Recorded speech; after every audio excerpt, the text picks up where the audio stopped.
Hey everybody, I have a video here for you today, and this is kind of by request. I've had a lot of comments and comments on my Anubis videos about why do you think this and why do you think that, and I have really gone over every aspect of the Sphinx mystery and how I think it's Anubis originally, just because of the art and the symbolism and the text, and I've really gone over the art and the symbolism a lot.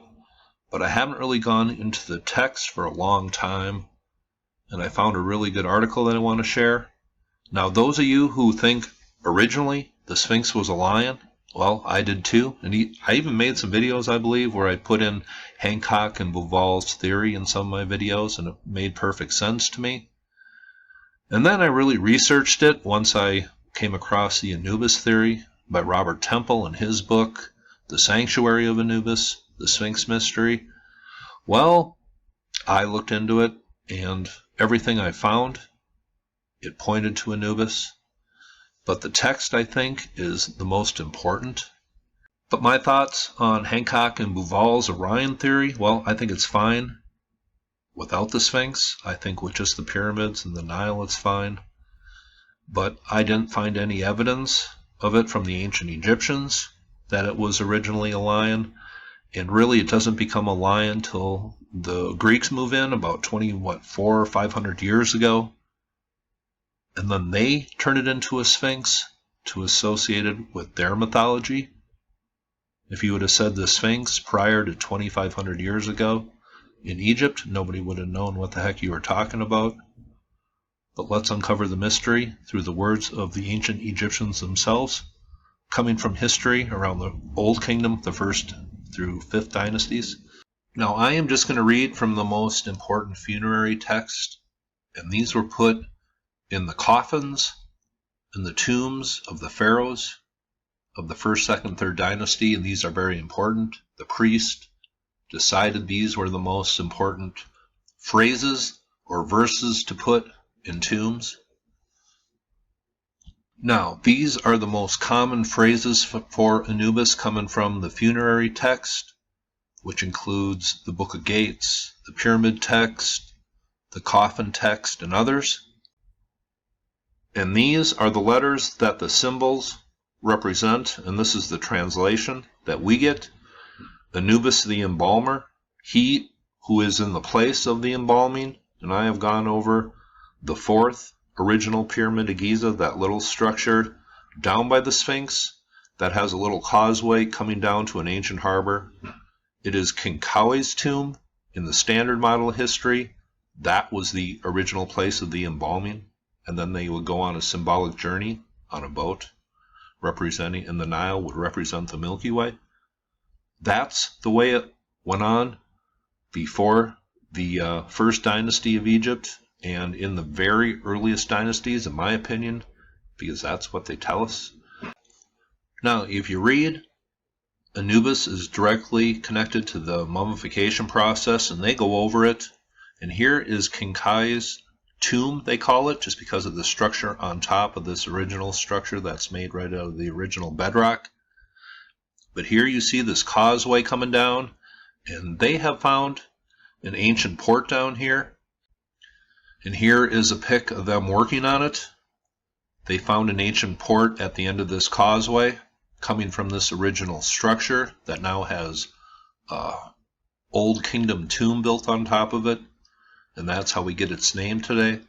But today, this is just a pile of sand covering this. They don't want you to see it for some reason. He who is upon the secrets. And isn't that what we have suspected for a long time? And if you read into this, and I will leave the link below, but it seems to directly connect Anubis to the entrance to underground passageways. And he is right in front of him on the Giza plateau. Here's the next one, Anubis in the pure place. Here is the next one, Anubis on his belly. Now, why would they say Anubis on his belly? Well, let's just go on here. How do we know it's Giza? How do we know that it's the Sphinx they're talking about? Or what we call it today? He who belongs to the scales, and Anubis in the most important art scene in the tombs is weighing the heart against the feather of truth, and the scale is even in that art scene. That is what you approach kind of in this afterlife judgment scene. And of course, Anubis is aligned to the rising sun on the spring equinox, a day that is equal light and darkness, and the scale representing the balance of good and evil. The next one is he who is upon his mountain, and that's very symbolic of the Giza plateau. Foremost of the Westerners, he is the most important god of the West, the land of the dead. Now let's identify for sure that we are talking about the Sphinx here. Foremost of the divine booth. And remember, these are common epithets. These are repeated constantly.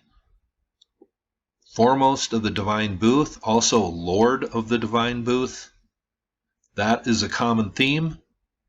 And this seems to be associated with the embalming and mummification chamber, which I think is King Kawe's tomb that we call it today.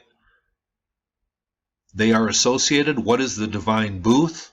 Well, we all kind of have our thoughts on what a booth is. Now here is the definition for booth, and of course we know it as, some people know it as a structure at a market or fair selling goods. What is the second definition? Well, an enclosure. What do we call the place where the Sphinx sits? We call it the Sphinx enclosure. He is Lord of the divine booth. Could that not be more clear? But how do we know this is Giza? Well, it says Lord of the necropolis in this next epithet. And remember, these are all coming from important tombs of 1st, 2nd, 3rd dynasty before the Sphinx was supposedly built. Lord of the necropolis. Well, that makes sense. A big shrine of this great god of the necropolis would be standing at the front of the necropolis. And Anubis is the only one to be allowed to be showed at the entrance to burials. It says, Lord of the sacred land, Lord of the desert, Lord of Rostau. What is that? That is Giza. So we know he is the great god, Lord of the necropolis at Giza. He is the great god. That is how he is referred to many times, the great god. Anubis on the shrine. Could that be more clear? Could that be more clear? The great god, the god of Giza, on his shrine. But this most important funerary text coming from the tombs of pharaohs says that Anubis is the great god of Giza at the head of the necropolis, upon the secrets, upon his belly. He is the great shrine, Lord of the divine booth, so that means he's in an enclosure. Lord of the Thinite nome, Thinite meaning the earliest kingdom of the dynastic Egyptians. But this guy, the Greek term Anubis, that's the one I use because it's the one we're all familiar with. Khentiamentiu seems to be the original name, the foremost of the Westerners. And then this gets shifted to Osiris around the 5th or 6th dynasty when famine and death prevailed in Egypt and a god of the afterlife takes over. In the texts, they just switch the name Anubis for Osiris in many cases. You can clearly see that.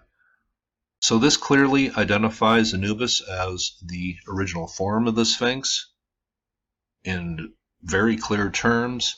And of course we have the Osiris shaft up and behind the monument that we call the Sphinx today.